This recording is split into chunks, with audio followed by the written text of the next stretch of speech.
What's up, guys? We're here at AMC Town Square with Chasing Cinema. JamesShoe.com, and we are here for two big movie premieres.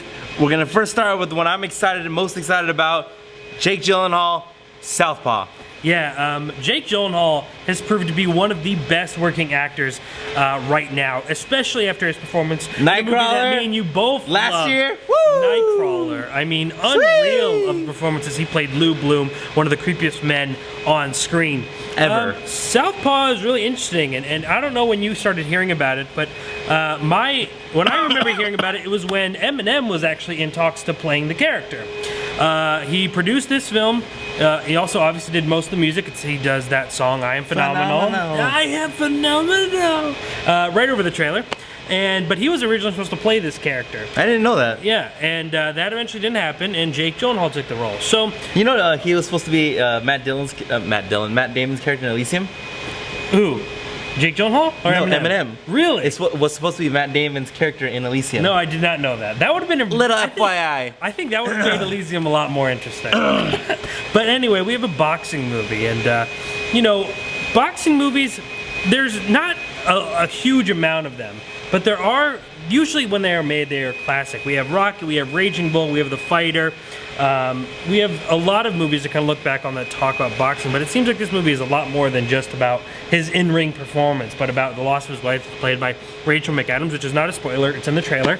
And we talked about this a little bit last week, I don't know if it was on or off camera, that to me, it's hard for me to grasp the concept of this movie because it seems kind of really hard to figure out. Like, a professional boxer is at this event and his wife is accidentally shot. I mean, to me that was a little bit hard to kind of grasp, but I'm interested in seeing how they're going to pull it off in this movie, and maybe it'll give me some more context to make me be okay with it. What are your thoughts on going into this? First time I saw the trailer, I was like, oh, or it was not the trailer. The first time I saw the photo they released, I was like, oh my gosh, dude, Jake Gyllenhaal, what the freak happened to this guy?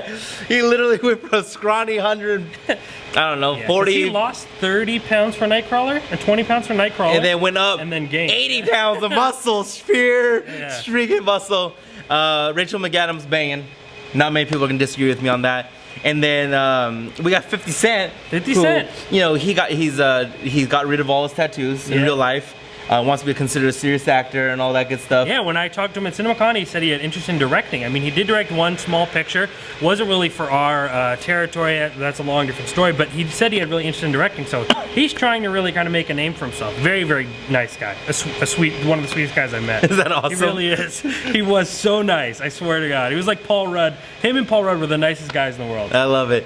So yeah, and then the teaser and the trailer for this film, it just looks awesome to me. Yeah, you know, it looks like a lot of fun. Looks like it's gonna be intense, and yeah, I'm excited about it. I will be honest. I think that the driving force, though, for me and a lot of people, is Gyllenhaal. I think you put another actor in there, I'm interested, but nowhere near as interested as I am because of Jake Gyllenhaal, and especially coming off that performance, I'm really excited to see where he brings us. So I'm ready for Southpaw. All right, how long is the movie? About 2 hours. All right, 2 hours. We'll be back. Let's do it. Let's get in the ring. Boom.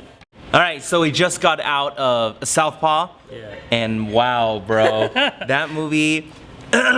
You know, there hasn't been when people ask me what are my favorite films, no brainer. Inside Out, no brainer. Mad Max, no brainer. And right there, out of nowhere, whoosh, Southpaw came in with the left hook, huh? That's why I did that. I love it. That movie was so like taking my heart and just squeezing every single little bit of blood that may be left in that. Antoine Fuqua, our director, he did The Equalizer. Yes. And then again, he did this one. Loved the direction of this film. And then we had Jake Gyllenhaal, beast mode the entire time. And I felt I don't know, I felt the way he was acting was he probably studied boxers that had been beat up over and over to get the mannerisms of how a boxer would act. So that one I wasn't let down at all. And definitely someone who has rage issues. Oh my gosh. Because I believed every moment of, like, you know, you could tell, even just watching him and the way, when he's not angry and he's not screaming, the way he just acts, the way he talks, you could just tell there's something wrong, you know? Yeah, it was amazing.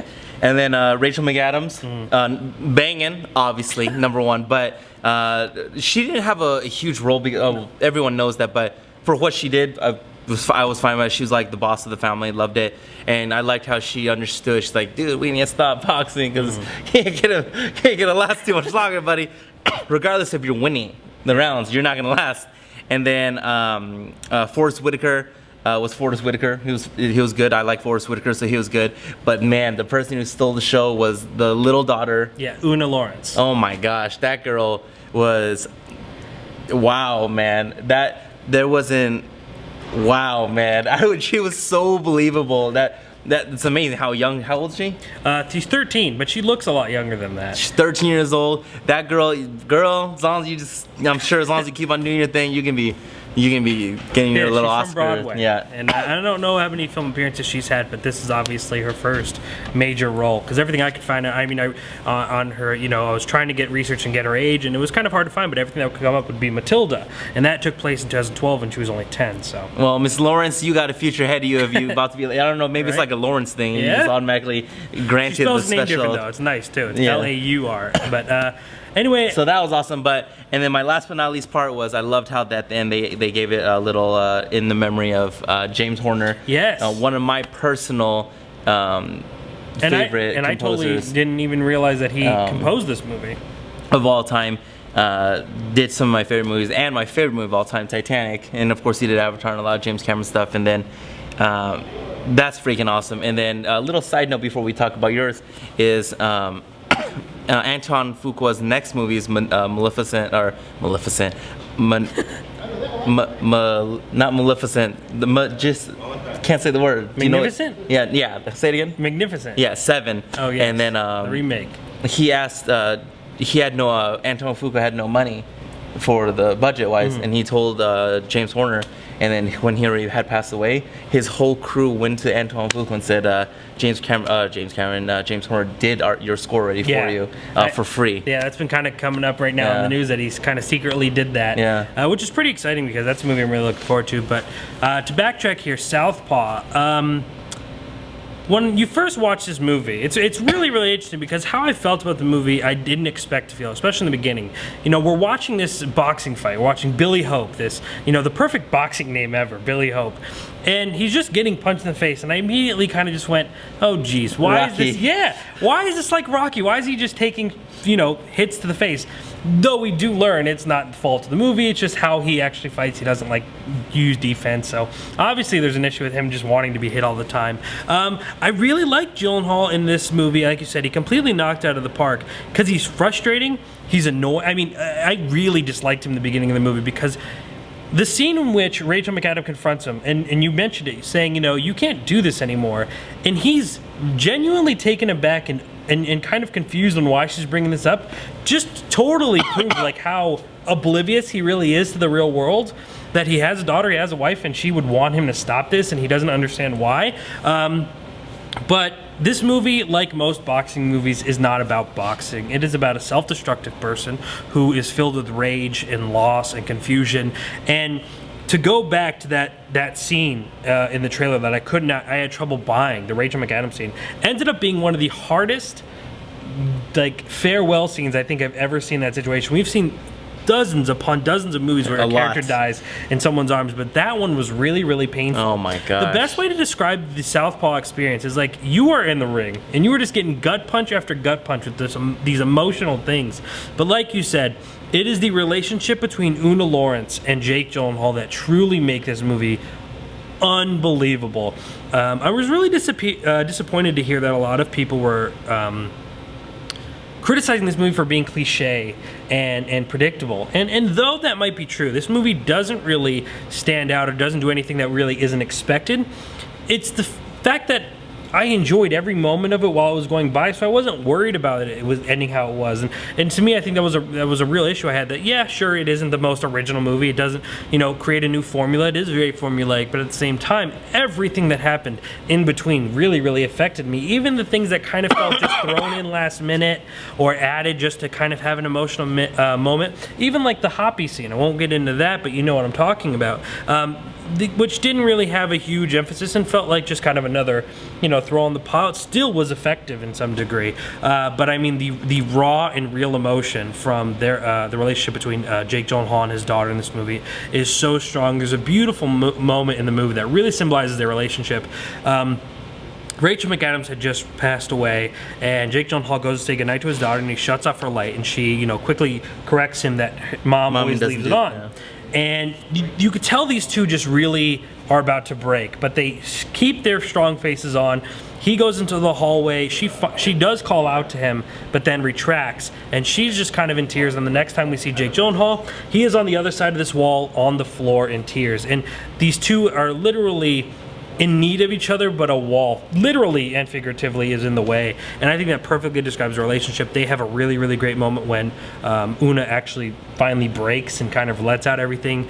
That scene I thought was one of the most gut-wrenching scenes I've seen. I mean, seriously one of the most touching movies I've seen this year. I was so surprised how much I enjoyed it. I'm kind of bummed to see that people are going after it for being cliche. But I truly, really, really appreciate this movie. And some might call it melodramatic, but to me, it affected me, it got me emotional, it touched me, and I cared about these characters, I cared about what they were doing. I could give a damn about the boxing. The boxing was okay. Does it do anything new and fresh that boxing movies have never done before? No. The Fighter is filmed a lot better. Raging Bull is filmed a lot better as far as how it looks in the ring. I didn't like how they tried to recreate like the HBO pay-per-view, and it kind of didn't look real. And like the banners on the top of Caesar's Palace looked really fake. But who cares about that? It's that relationship that really makes this movie powerful and makes it what it is. For the full-on review, chaseandcinema.com/Southpaw. That way you can get the full-on review written by myself, Jacob Barr. Yes, Toronto. By the way, yeah, the movie is fantastic. I'm gonna do a little spoiler part, so I'm gonna do spoilers. Yes. So if you don't want to hear spoiler, go to our other video on Pixels. Yes. Which is already online if you're watching this video. But I'm gonna do a spoiler real quick. Yeah. I have to do this. For me, I know this movie is good when I just assumed he was gonna win at the end because. It's a movie. Yeah. I just assumed this, right? And plus, I felt that they made the other guy he's fighting, Escobar. Yeah. I felt Miguel. Yeah. Is that his last name? Kent Escobar. Yeah. I felt that they made Escobar unlikable. Yeah. So I in my head, I'm thinking they're not gonna let this guy win. He's not even likable. Plus, technically, no one ever even took the fall for his wife's death. Yeah. So I was like, this guy cannot win. It's just not a good.